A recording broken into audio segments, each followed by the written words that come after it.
Stellantis just took a $26 billion loss in a single announcement. The stock crashed almost 24% in one day, the worst single-day drop in the company's history. The dividend is gone, canceled outright. The corporation that owns Jeep, Ram, Dodge, and Chrysler is now lining up 5 billion euros in emergency bonds just to hold the balance sheet together. If you think this is just another automaker that bet too hard on electric cars, you are not even close. Because Stellantis did not make one $26 billion mistake. This company has been making the same mistake over and over since long before the name Stellantis even existed. So how does the car maker behind the Ram pickup and the Jeep Wrangler vaporize a quarter of its value before lunch? And who is actually paying the bill? Subscribe, because I break down every automaker that falls apart, and Stellantis is nowhere near the bottom yet. To understand the collapse, you have to go back to January 2021, to a video conference between Amsterdam, Paris, and Detroit. Fiat Chrysler merged with the French group PSA, the owner of Peugeot, and the result was christened Stellantis. 14 brands under one roof. Jeep, Ram, Dodge, Chrysler, Fiat, Alfa Romeo, Maserati, Peugeot, Citroën, Opel, and more. The man who was handed the keys was Carlos Tavares, a Portuguese executive with a reputation as the most ruthless cost cutter in the global car business. And for 3 years, the numbers made him look like a genius. In 2023, Stellantis posted a net profit of 18.6 billion euros. Record revenue, record margins. Wall Street loved him. The business press called the merger a masterclass. Tavares stood on stage and made the bet of his career. More than 30 billion euros committed to electrification and software through 2025. Then the number grew, more than 50 billion euros over the decade. The strategy had a name, Dare Forward 2030. Every passenger car sold in Europe would be electric by 2030. Half of everything sold in America would be electric. Battery plants, including a joint venture with LG Energy Solution in Canada, an electric Dodge Charger, an electric Jeep, an electric Ram pickup on the way.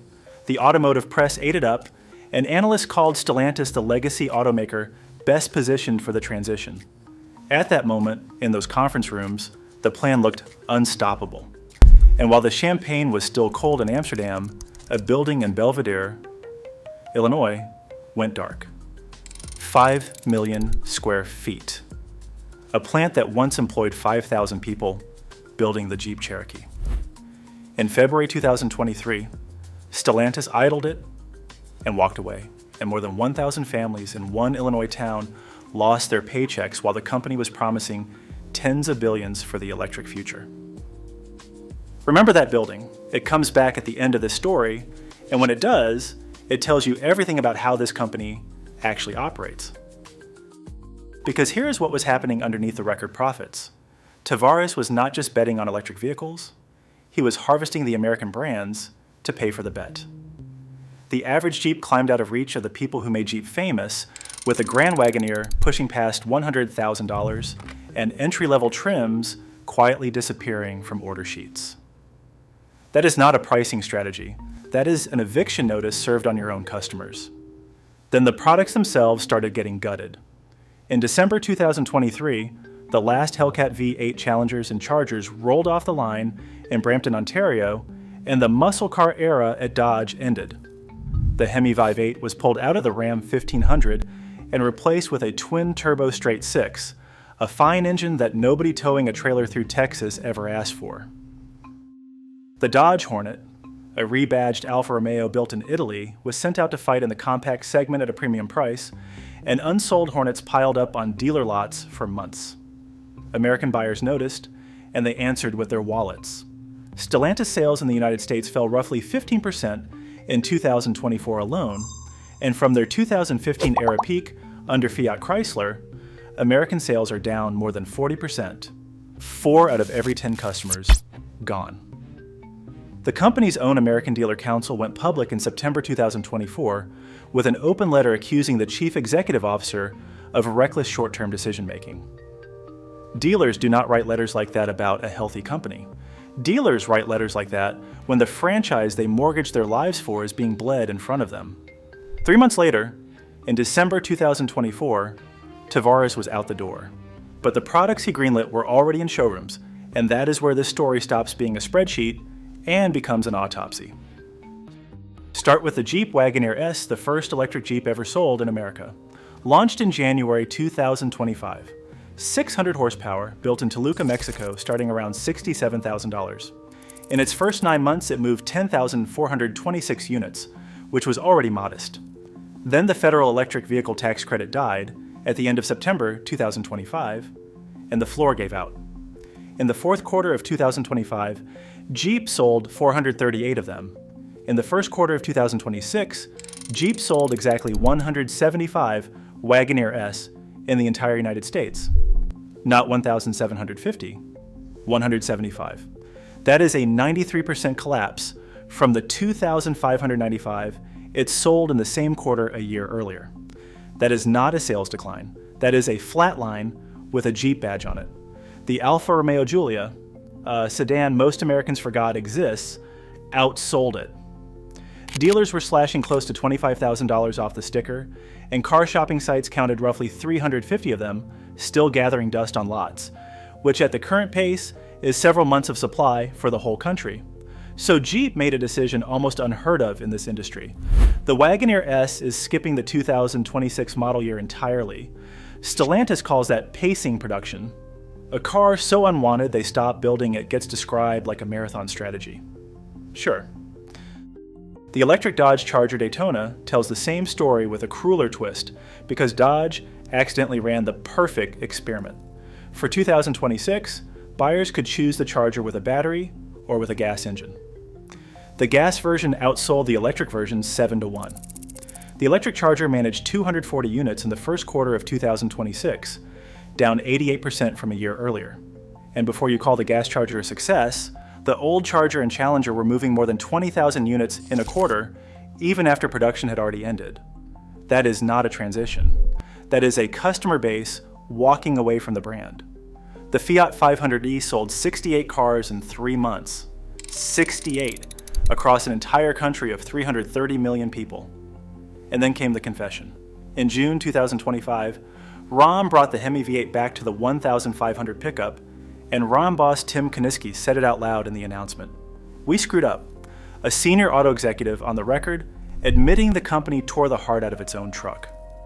The Hemi came back to a standing ovation from buyers, and Stellantis posted the only sales increase among Detroit's Big Three in the first quarter of 2026, up 4% to 305,902 vehicles. The lesson was sitting right there in the company's own showrooms. Every product that respected the customer recovered. Every product that lectured the customer died on the lot. If you want to know which automaker gets this autopsy next, subscribe, because the same numbers are flashing red at 3 other companies right now, and I cover every single one of them. So that brings us to February 6th, 2026, the day the bill arrived. Stellantis announced charges of approximately 22.2 billion euros, about $26 billion, to reset its electric vehicle strategy. And the breakdown reads like a confession written by accountants. Of that total, 14.7 billion euros came from tearing up product plans, including 2.9 billion euros in write-offs for canceled vehicles that will never reach a single customer, and 6 billion euros in impairments on electric vehicle platforms the company spent years engineering and no longer believes in. Another 2.1 billion euros came from unwinding the electric vehicle supply chain, including walking away from the battery joint venture with LG in Canada. 5.4 billion euros covered warranty provisions and restructuring, which is the quiet admission that the vehicles they did build are breaking, and people are being paid to leave. Roughly 6.5 billion euros of all this is real cash leaving the company over the next 4 years, on top of an industrial cash burn already running between 1.4 and 1.6 billion euros in the second half of 2025, with another 1.6 billion euros in tariff costs expected to land in 2026. Stellantis now expects a net loss between 19 and 21 billion euros for the second half of 2025. The dividend? Gone. In its place, up to 5 billion euros in hybrid bonds to shore up the balance sheet. The stock closed down 23.7% that Friday, the deepest one-day plunge since the company was created. The press called it a strategy reset. That is not a reset. That is a retreat with paperwork. The new CEO, Antonio Filosa, explained the damage by saying the charges reflect overestimating the pace of the energy transition. Read that again. Overestimating the pace of the energy transition. That is executive speak for, we spent 5 years ignoring what our own customers were telling us at the dealership, and we lit $26 billion on fire, finding out they meant it. Look, I am not saying a car company should never invest in new technology. Hedging the future is the job. But there is a difference between hedging and betting the entire American franchise on a timeline your own showroom traffic was contradicting every single month. And now ask who actually pays. Carlos Tavares walked away in December 2024, and on his way through the peak years, he collected a pay package of roughly 36.5 million euros for 2023 alone, a number so large that shareholders revolted over it. He keeps every cent. The suppliers get compensated out of the write-down. The bondholders get their hybrid coupons. The consultants who built the slide decks for Dare Forward 2030 got paid years ago. And the worker in Belvidere, Illinois, the one who spent 15 years building Cherokees before the lights went out in 2023, is still standing in line. Imagine being that worker. You watched the company promise $30 billion for batteries while your plant closed. You watched executives collect bonuses on record profits your factory helped build. You moved your family across state lines to chase a transfer slot, or you stayed put and watched your town's diners and hardware stores empty out one by one. And now you are watching the same company spend $26 billion more to undo the strategy that cost you your job in the first place. The bet was theirs. The bill was yours. But here's the part that turns this from a corporate stumble into something darker. This exact collapse has happened to this exact company before. In 1979, Chrysler was so broke that the United States government had to guarantee $1.5 billion in loans to keep it breathing. In 1998, Daimler swallowed Chrysler in a so-called merger of equals, stripped what it wanted, and sold the husk to a private equity firm in 2007. By 2009, Chrysler was bankrupt, rescued only when Fiat picked it up out of the wreckage. And in 2021, Fiat Chrysler merged again into Stellantis. 4 eras, 1 playbook. The Daimler era was a merger that harvested Chrysler's cash and starved its products. The Cerberus era was an ownership that harvested Chrysler's assets and starved its engineering. And the Tavares era was a merger that harvested Jeep and Ram's pricing power and starved the customer loyalty that took 70 years to build. Different decade, different logo on the headquarters, same harvest. That is not bad luck repeating, that is architecture. Which brings us back to Belvidere, exactly as promised. In October 2025, Stellantis announced the largest American investment in its history, $13 billion, with more than $600 million earmarked to reopen Belvidere, hire about 3,300 workers, and build the Jeep Cherokee and Compass there, starting in 2027. Politicians applauded, press releases flew. The plant was the proof, the photo opportunity, the evidence that the new Stellantis had learned its lesson.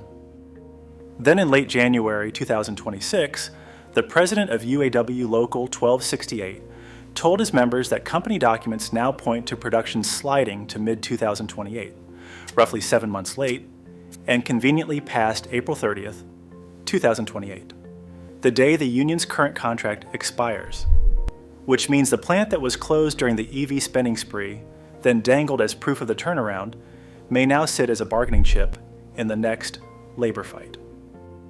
Same plant. Same promise. Same delay. 20 years of this company's history, written on one 5 million square foot building in Illinois. The retooling window for Belvidere is supposed to open as early as this month, June 2026.